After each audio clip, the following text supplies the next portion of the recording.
Welcome back, everyone. Hope you had great breakout sessions. It is now time for our luncheon fireside chat. And I would like to introduce Dustin Klein, who is the publisher and chief content officer of Smart Business, who will be leading our panel discussion. Welcome, Dustin. Thank you. Thanks for having me. How's everybody doing today? I hope everyone's doing great. It is truly a pleasure to be here and to have this great fireside chat today. We've got a phenomenal person I'm sitting down with, Len Komoroski, the CEO of the Cleveland Cavaliers and Rocket Mortgage Fieldhouse. Let's bring Len on here and sit down and let's have a chat. Great. Hey, Dustin, always great to be with you, and terrific program today. So I know that you helped lift so many people out in our community and so many community leaders. So thanks for your leadership. Thank you. Appreciate it. Well, I want to talk about your leadership and what you're doing. So let's get started. And let's start with the elephant in the room, which is COVID. We're all impacted by it right now. And you're in an industry that had a significant impact. Sports, it was interrupted. Everybody's sports season, postponed the start of others. How did it hit the Cavs specifically, and what actions did you guys initially take when it happened? Well, when you think back in time, it seemed like Rudy Gobert, March 11th, that just created a whole domino effect, just even worldwide when you look at it, because with the NBA at that point, and I remember leading up to that, there was a lot of, as we know, things were starting to emanate. We had been taking different protocols, procedures here at the Fieldhouse with events and activities, and we had been preparing, really led by our CIO, Mike Conley, just virtually, to be able to make sure we had a virtual workforce as far as that goes, just in the event something were to happen. And when it happened on March 11th, that evening, we had been preparing even as a league. The call was made to cancel the season, if you recall there. And we actually had the MAC conference in our building playing the tournament, and John Steinbrecher working with him. So had the following meeting the next morning with the athletic directors, and ultimately they made the decision as well to cancel the tournament. And it really set a whole different course. So, but we went virtual overnight with our team. It's really been interesting in that regard, because in some respects we're more connected than ever before. Just even daily gatherings with our senior leadership team every morning, just almost a heightened level or forced level of connectivity that we hadn't had previously. Even though I will say, and we've worked to get our workforce back, we're now about 25% a day. So you're going to be in like 1 day a week plus every rotating Friday. There's no substitute culturally, we believe, in having our team members together, and we're endeavoring to do that. And it's been amazing to see, even with our league, the response from our league as a whole. As we know, it's not only been COVID, but certainly social justice impacts that happened that have created a heightened impact there as well. So it seems like all of it's happening at once: a presidential cycle, economy, you name it. So it's been I've been in this business for a long time. This is probably about as much as we've had to deal with at any period ever. I think you're right. I mean, none of us were expecting anything like this or ever could have prepared. You mentioned being able to communicate with your team a little tighter. I'm interested in how you maintain communications with them, as well as other team members during this time. Well, so we use Microsoft Teams. We also use Zoom, and it's been remarkable. So we have a cadence. We actually have, not only with our senior leadership team, but with many others. We also have what we call the house channel. So if you're in our business, if you've ever been to a sporting venue, they have what they call the house channel, which is sort of internal information for everybody, in addition to all the TV stations or other stations you'd get. So we call it, just the house channel. And we have that effectively. We do it every, Wednesday at noon. We'll get together with our team as a whole. And we've had an array of amazing guests. So we'll talk about topical items, but we've had our Deputy Commissioner, Mark Tatum. We've had the Mayor and Chief Williams on, who spoke to our team when when matters were breaking on various different fronts. So we've had an incredible array of people throughout all walks of life, just being able to engage with our team as well as being topical. We work with the Cleveland Clinic as well. Dr. Rick Figler, who'll come on. There's so much disinformation out there from a COVID perspective. We want to provide a trusted source to our team members about really how to be able to help navigate that. And we have live Q&A that goes on. So our 500 full-time team members are in a position to be able to be informed as we go forward. So it's been really effective on many, many different fronts for us. Like I said, though, we're working like others to get back to be in person and be engaged, do it safely, and hopefully setting the stage here as treatments improve, and ultimately there's hopefully a vaccine that can get widely distributed on the horizon, so we can get back to more of life as we're used to it. Yeah, Len, strange times.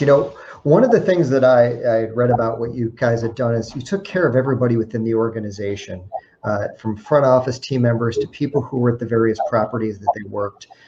Talk a little bit about that, because it happened behind the scenes, and yet it was so impactful on people's lives in a time of crisis.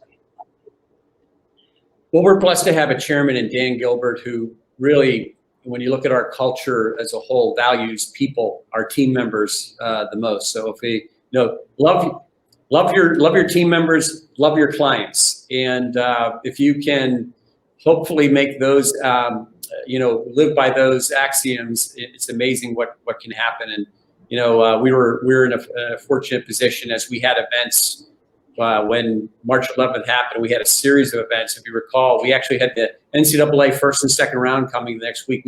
We had Cavaliers monster season, concerts, you name it, that were all there, and we were in a position to be able to honor those events with our part-time team members who look for, in many cases, augmenting their income with that, and being able to compensate them through that. And then with our full-time team members, we have certainly gone through, like everyone, an incredible amount of belt tightening in terms of working through this period. Also with, just other measures we've had to take. But the thing that we've been able to avoid is, from furloughs and just layoffs in general. So it's been, trying to keep our team intact. We know there's a better day coming ahead. We've worked to stay connected virtually with our clients as well. So everything from hosting happy hours to wine tastings, engaging with our general manager, Kobe Altman, and head coach, JV Bickerstaff, with players. Heck, we were just on a virtual call. If all of you remember Anderson Varejao, had a virtual happy hour with him, and he was just absolutely phenomenal. Still living here in Cleveland and loves our city as well. So there's been all those different ways we've been able to forge ahead and move forward. But ultimately central to that is how we keep our team members, be able to preserve our greatest asset and put ourselves in a position as we move out of this to be successful as we go forward. Thanks. And when sports returned, the Cavs, the team members and the team itself was not among the group that was invited to join the bubble in Orlando. How did you guys take advantage of that extra time to be able to prepare for what's going to happen in 2021? Well, first of all, I just want to give a shout out to the NBA. We had a chance, Kobe and we wanted a chance to go down to the bubble and take it in for 3 days. And what they were able to accomplish was absolutely amazing. 0 positive tests, and getting to a point where, as we saw, the championship actually recently completed. And so it was really a marvel, a testament, a logistical, and unbelievable what happened. But central to that as well was, how are we going to be in a position? So we had that group of 8, who didn't make it, weren't able to make it down based on the criteria that they applied. And we were able to work with the league to be able to create mini bubbles in the 8 different markets. So with our team, we actually conducted one here at the Rocket Mortgage Fieldhouse along with Cleveland Clinic Courts. It was a phenomenal opportunity for us, for our for Kobe and JB and others to be able to engage with our team firsthand, be able to have 5-on-5 workouts. We have certain players such as Dylan Windler, if you remember, a year ago, he was our second first-round pick. Didn't get a chance to play at all based on injuries last year.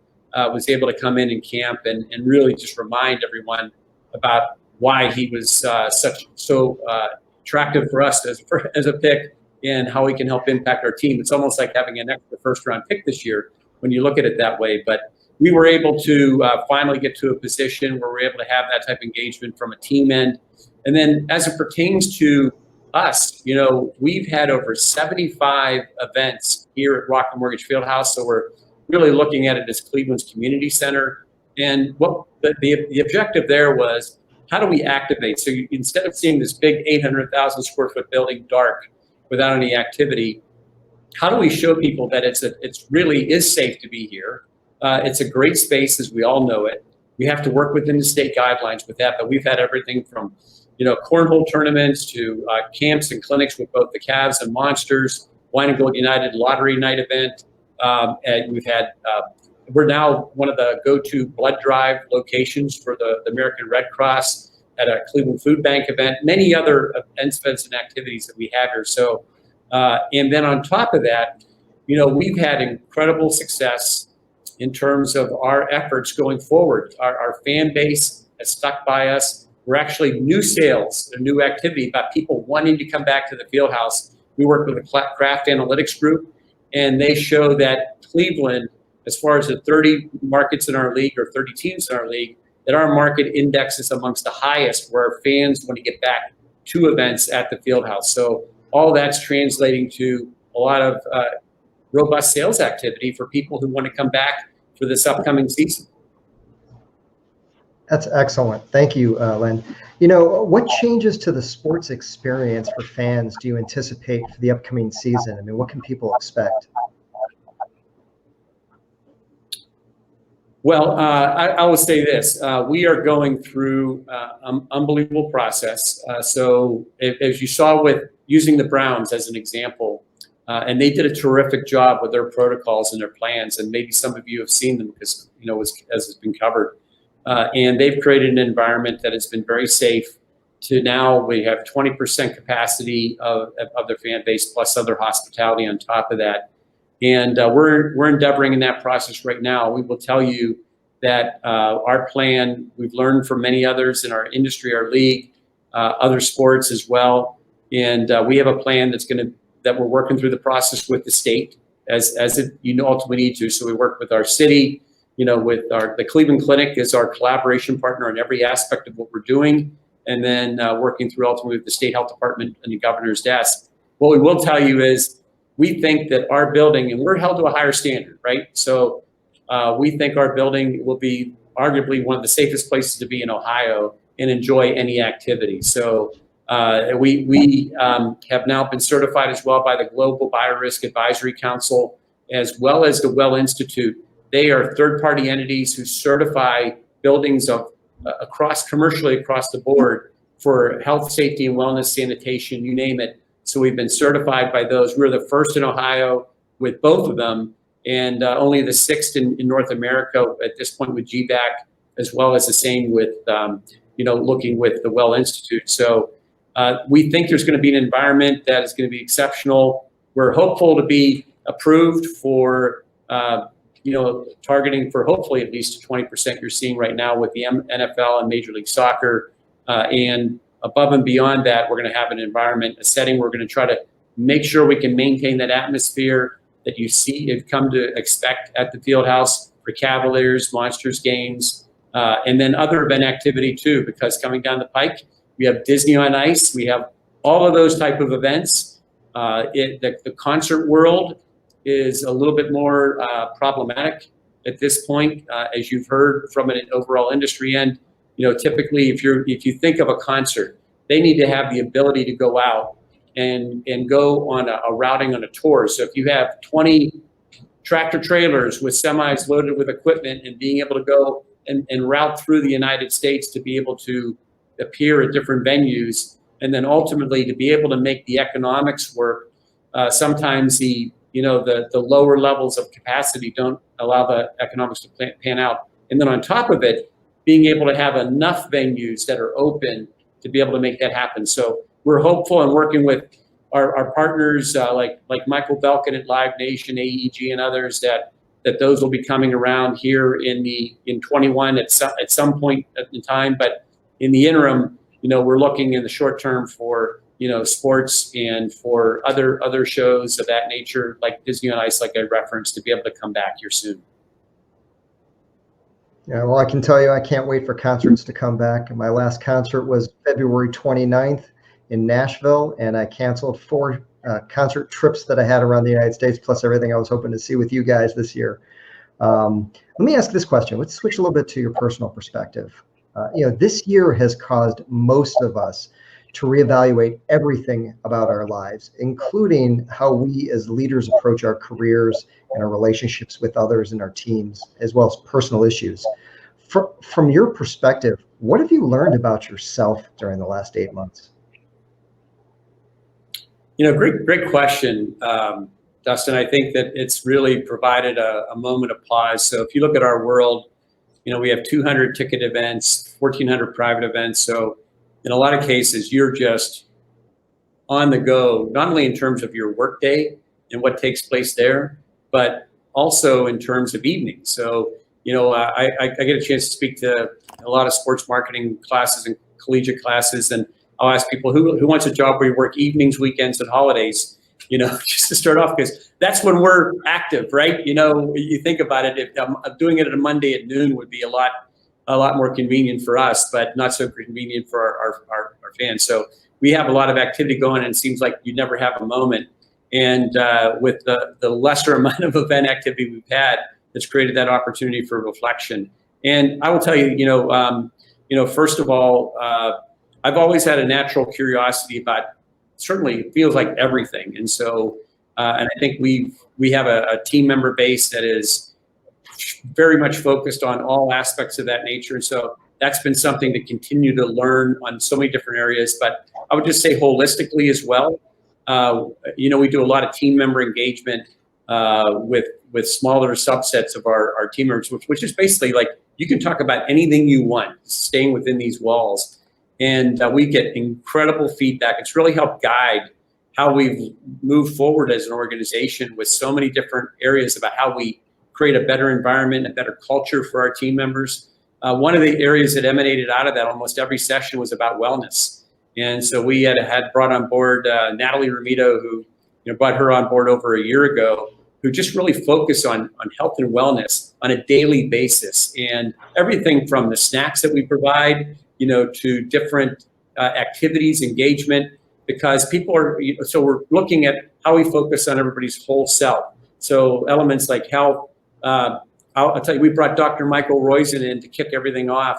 He did a half-day session with our team, and he's unbelievable, as you know. So he's the chief wellness officer at the clinic, and he and Dr. Oz are partners.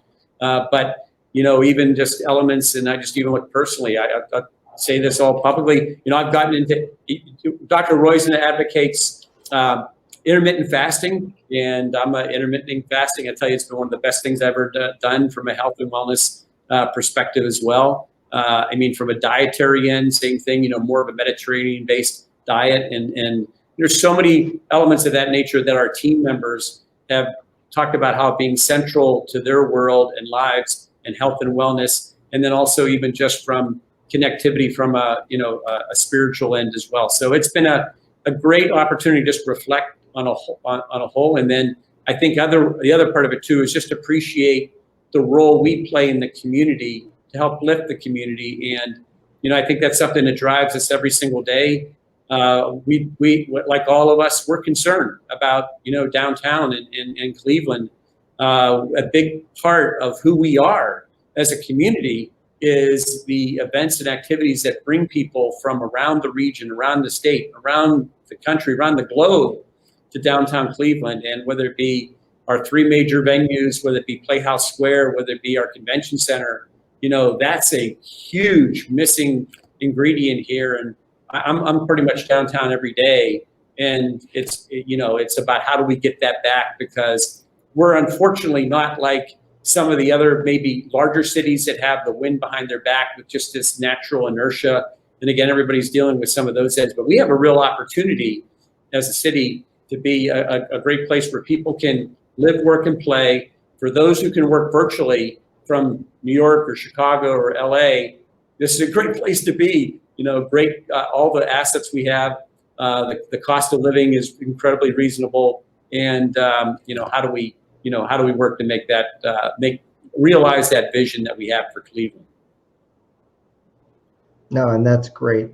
Your organization, everybody involved with the organization have been intentionally making an impact on this community of Northeast Ohio with the involvement that you do being a community asset. How do you identify the areas where you and the team at the organizations that you run can get involved? And what kind of criteria do you use to decide which ones to get involved with? Well, I think, Dustin, as far as that goes, I think that's one of the best parts of, being an organization that with Dan Gilbert as your chairman, because it's about doing well by doing good and realizing the greater role we have. So as many of you out there may know, Dan is hometown is Detroit, and what he's done up there has been absolutely the stuff of legend in terms of what happens there. But he has the same type of focus as it relates to Cleveland.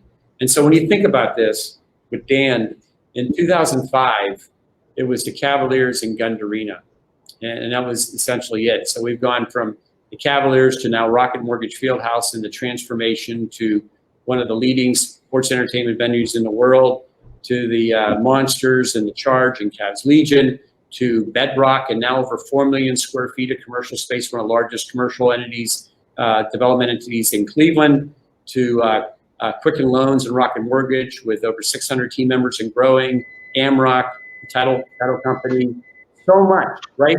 Continue to evolve, and we've now aligned working together. And I will tell you that, it's been how do we harness that energy and help lift the city? Right now, a major area of focus for us is both within the FOC is about the digital divide. When you think about Rocket Mortgage in particular, which is a leader and innovator in the technology space. It's really a technology company that sells mortgages and many other financial products. We realize that that's a huge area that has only been a major, become a major inflection point, because when you have virtual classrooms and virtual learning, some people may be just very, they have the resources, they have, the connectivity, the digital devices to be able to do that. And for others, that's just simply not the case. So that's been a major, point of inflection for us. But another one, which has become so, a big part of us as an organization, but as a league, has been in the area of social justice and economic equity. And as a league, you've seen the focus there. We've established a $300 million foundation, really focused on those areas and spheres. And then locally, the same. And we have a 3-team alliance, really it's spawned by our GM, Kobe Altman, and head coach, Davey Bickerstaff, working with the Browns and Indians and helping make an impact in the space as we move forward. Thank you. And, Len, you have an amazing management team. I've had the privilege of meeting many of the team members who work with you over there. And all of them say the same thing, that they've come to this organization and they've stayed with this organization because it's given them an opportunity to grow personally and professionally. I want to ask you a little bit about how do you build those components into your management team, the ability to do those two things? And then second, how do you do it for yourself? Well, I would say, first of all, we have an amazing group of leaders. I think hopefully what they have here and they realize is they have a platform to reach for the stars. So we have a culture of innovation, a culture of execution with that, with Dan's isms in terms of everything we do. But we don't let our team members even think of us as being a small market. And in terms of what we've been able to do over time, we have a platform that's international, certainly with the Cavs at the forefront of that. But with so much that happens here, we realize that we are a window to the world for the rest of the world, for Cleveland, based on the activity that we have going on with the team and others. In fact, the NBA's broadcast in 215 countries and territories worldwide, and the finals had 1 billion people watching, and they were seeing all the beauty shots of Cleveland through that. So it's a responsibility we have to try to make that happen as much as possible as far as that overall impact. But with our team, we have I think that we always look at it as not about it's about servant leadership, providing a platform where not only our leaders, but anybody who comes in here. Dan always likes to talk about having those fresh set of eyes who come in and may see things differently, and having a culture of empowerment to be able to make things happen in a positive manner. And so what we've had happen over time is an amazing array of leaders be able to come through here. One of the greatest sources of pride I have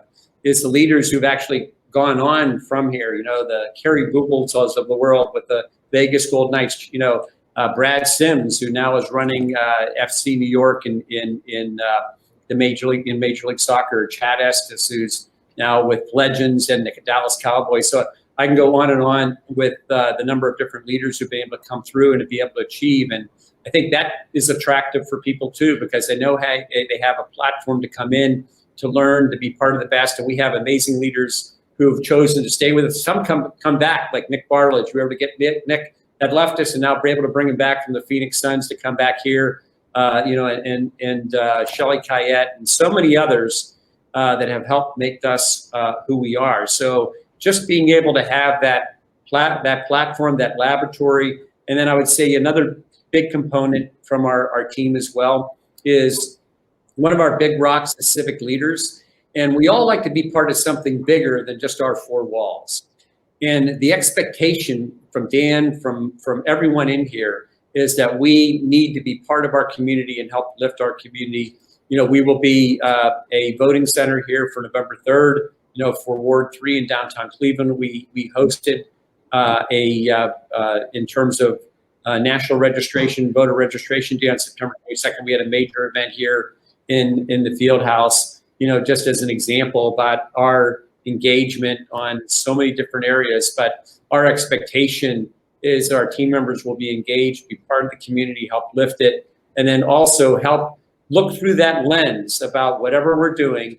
Dan looks at it, he's the steward of this franchise. I mean, you look at pro sports franchises and who we have, the whole entity.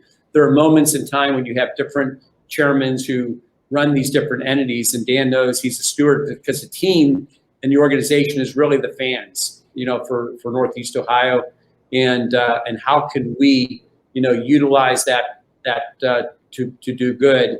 And that is also very attractive for our team members as a whole. And when you have that type of clarity with the lens in terms of how you look at things, it really does create so many other opportunities and how we tie those threads together to be able to make the biggest impact. So that, we hope, creates an environment that makes it pretty attractive in terms of wanting to be here, in terms of personally and professionally, and then also being connected with something much deeper as far as in our community. Excellent. So my last question, because I can't believe we're just about out of time here, is, Len, besides COVID, what keeps you up at night as the leader of this organization?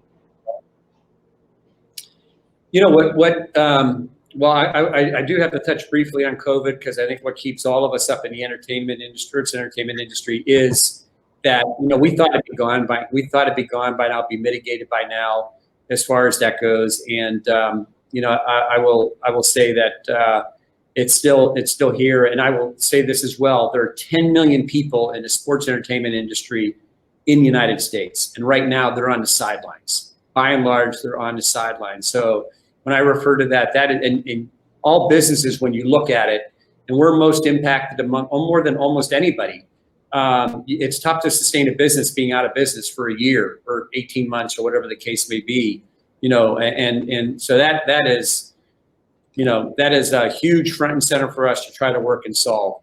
The other element in terms of our world that's always front and center too is about, beyond that, is keeping people safe as a whole. And, there's so much going on in our world and everything else that's taking place right now. We feel we've created an environment that certainly helps sustain that and make that happen. And I think that that's something as an industry we've done a phenomenal job of.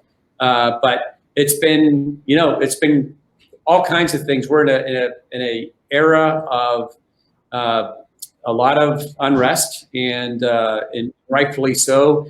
We're trying to put ourselves at the epicenter of being hopefully help foster change in an environment of that nature, so that every one of our team members and everyone in our community can feel like they can be their whole self, their best self, and be able to make things happen in a very positive way. And it's a challenge we all face on that front, and it's something that, frankly, what's happened here from a social justice end has really helped open our eyes even more greatly about the role that we need to play and leadership we need to play going forward.